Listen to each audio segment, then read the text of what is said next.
Mark Skaar on the Skaar Kaard, the new classic rock that rocks on 103.7 The Fox. Proud to welcome in legendary drummer Carl Canedy to talk about this new project that's really cool called Kelakos. And Carl, thank you for joining us. How are you? Mark, great to speak with you. That's probably the interview I never thought I would do because Kelakos has been 45 years from the last time we released new music. So to have new music out now it just blows me away. I'm amazed. This is pretty remarkable, and I love the variety on this album. So congratulations.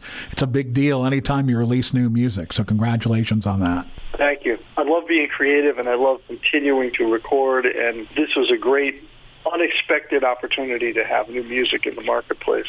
Carl, I wanted to talk about Hurtling Towards Extinction, and by virtue of that record, now I want to check out Uncorked, which was the music that you put out in the 70s. Let's start there and then work our way forward and tell the listeners about the germ of the idea for Kelakos in the mid-70s to now. In the mid-70s, I wanted to be in a band that was on a major label, and I left a successful band that was touring a 5-state area, but it was all cover material. I wanted to do originals, and I wanted a major label deal. So I took a job touring the Midwest, but I made money. And at the end of that run, I was maybe in North Dakota, I think, when I left the band. And I had done it for 3 months, and it was grueling because it was like one person said to us in Montana, you're on 45 minutes and you're off 15 minutes. Nobody cares what you do. And I can put a curtain up there. They just want music, so make sure you're on time. And I wasn't really thrilled with that approach to my playing. But anyway, I made money. I left. I went to San Francisco. I wound up coming back. Went to L.A., didn't find any bands. I went to New York. Nothing, and then I decided, well, I'll try Boston, another major city. So during that time, I played with Jack Stella in the Northern Lights, and that was really an education for me. They're all brilliant musicians, all Berkeley, Boston Music Conservatory, just all talented. Juilliard, these guys were great, and the horn section taught me how to play with a horn band. And I played with a horn band when I was 19, but not the way these guys were so exacting, and they really just taught me so much and helped me. So during that time, the guys in this band, The Criminals, saw me play, and they needed a drummer. And so they talked to me. We all had the common mind, wanting to get a record deal, wanted to do original material. And so they said, come, we have a house, come and live with us, come and stay with us. And I was leaving Jack Stella. I'd had enough of that. So I went and stayed with him, and it clicked perfectly. We all had the same mindset. Worked on original material. We rehearsed all the time. And they were 3 friends from high school, and before. I think George and Link from before. So maybe grade school for them. So they were very tight, and it was a good fit for me. We all got along well, and that was the genesis of the band. I remember going to Manhattan because we moved to New Jersey from Boston because we wanted to be. We're so naive. We thought New York City is too expensive. We'll move just outside of the city, and then we can go into the city every day and shop our material until a record company signs us.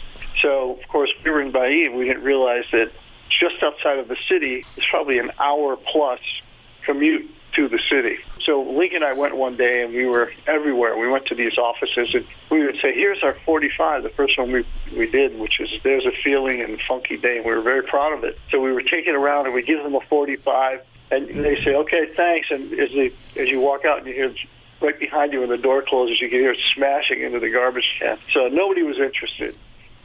But we made our effort. We were young, we were ambitious, and we were very, very naive.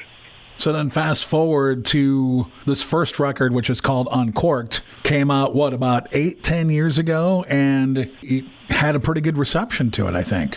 Again, it was very surprising because now the first album came out, it was really not promoted. We did some radio that we paid for ourselves, and we did some dates in a couple of states, but, it was nothing that moved the needle, and that was kind of it. But when I had the digital transfer done from the original analog tapes, and Link mixed it, and so we compiled everything, songs that didn't make the album, singles. I think we had 2 singles that were out prior to the album. So we just put it all together, and it was remarkable at what the response. It was a great response. I was so happy to see that because we were basically very unheralded in the first days. The first album, it just wasn't, there wasn't internet at that time, and, so you couldn't reach out to people the way you can now. And so Uncorked came out, and it was really nice to see so many great reviews about the album. We're with Carl Canedy, so I wanted to focus in on a couple of songs on the new record,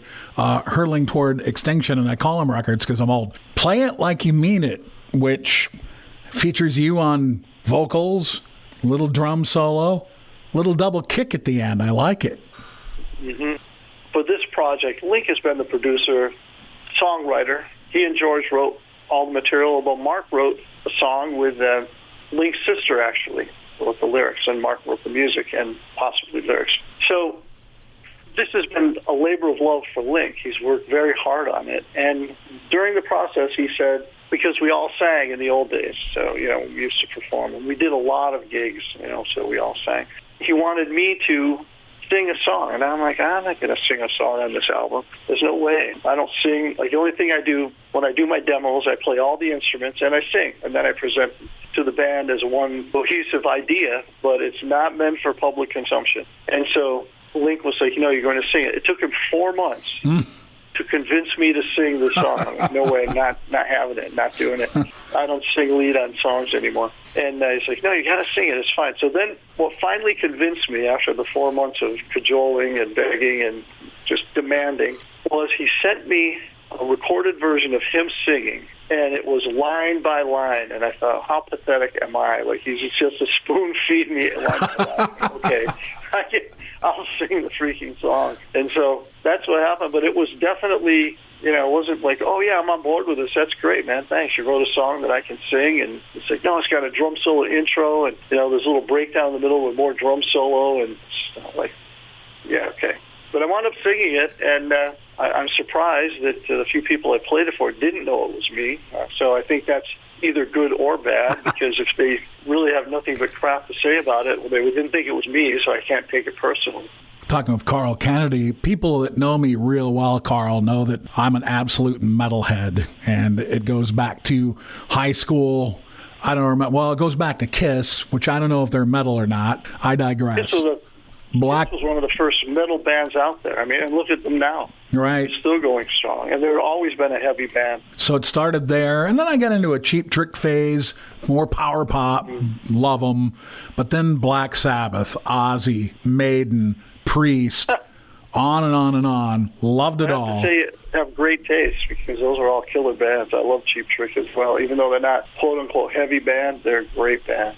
So then I start getting into Motorhead and Metallica, Kill 'Em All. Then you notice the Megaforce label. Then you notice Anthrax, Overkill, Exciter. Carl produced all those early records. His name was all over them. I have a million questions about that stuff, but I will spare it for now. Hopefully we'll get another chance. Carl. Yeah, I'd love to talk about it. Awesome. I'll have you back. But I want to talk about the Rods. Carl's been in this band since a very long time ago, and the Rods have a great new record out, Rattle the Cage. The album's coming out in January, right, Carl? January 19th, correct, on Massacre Records. So what can you tell me? It's been a while since the last Rods record, a few years anyway. So what can you tell me about Rattle the Cage?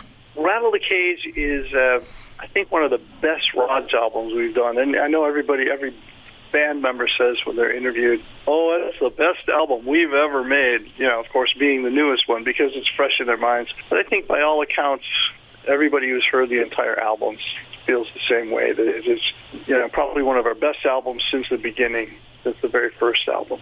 And there was a shift in things, because Gary, our original bass player, or one of our bass players, we've had 3 bass players prior, but Gary was with us through the 80s and, till currently, till last couple of years. But without Gary, things changed, and Freddie Milano came in, and Freddie and I play so well together. We had done sessions, and we've been guest artists with live bands, and we just fit so well. And Freddie is such a great guy and such a positive guy, and so we would work things out, which I didn't have with Gary. Gary was always reluctant to work out parts, and I'm always about working out parts. And so Freddie and I worked out parts, we worked out grooves, and Freddie has such a heavy low-end bass sound that Gary wasn't really fond of that, but Freddie was a big Geezer Butler Black Sabbath fan. So he brings that approach to the recording. And I think that's the secret weapon. And also the fact that David was writing this material and coming from a different place, focusing more on his vocals and focusing more on lyrics. So David wrote all the material, all the music, and I contributed to Shockwave, and of course I sent him lyrics for Rattle the Cage, which he then took and ran with. And so it was just a different approach for the band. I think it's a more mature, and the fact that we've been playing together now for a while, we were able to really dial in on what we wanted, and basically a new Rod sound, a heavier, new sound that's a little different approach from before. More focus on vocals, songwriting, and of course with Freddie, the rhythm section has a whole other thing that we've not had. So it's been fun, and I'm proud of it now that it's done. I'm excited for people to hear it. And I'm going to let my audience hear some new rods when the time comes, so you can bank on that. We're going to do that. See, Carl, I just turned the tables on Carl because I bet Carl didn't think he was going to talk about the rods on a Kelakos interview.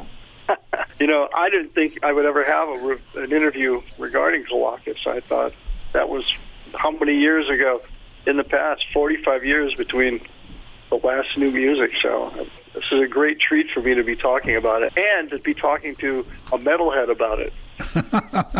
Well, thank you. And we are going to stay in touch via social media, as we like to do. Let's, for the benefit of our listeners, how can people find Kelakos? You can find us at Kelakos Uncorked and Kelakos.com as well. Kelakos. I think that's the best way to try to remember that, because Kelakos is an unusual word. So it's actually George's family name. That's how we came up with that, the name Kelakos. But it's Kelakos.com. Carl, thank you so much. This has been a blast. Mark, thank you. Really enjoyed it. Kelakos, Hurtling Toward Extinction. Out now. Go check it out. For Carl Canedy, I'm Mark Skaar on the Skaar Kaard, the new classic rock that rocks on 103.7 The Fox.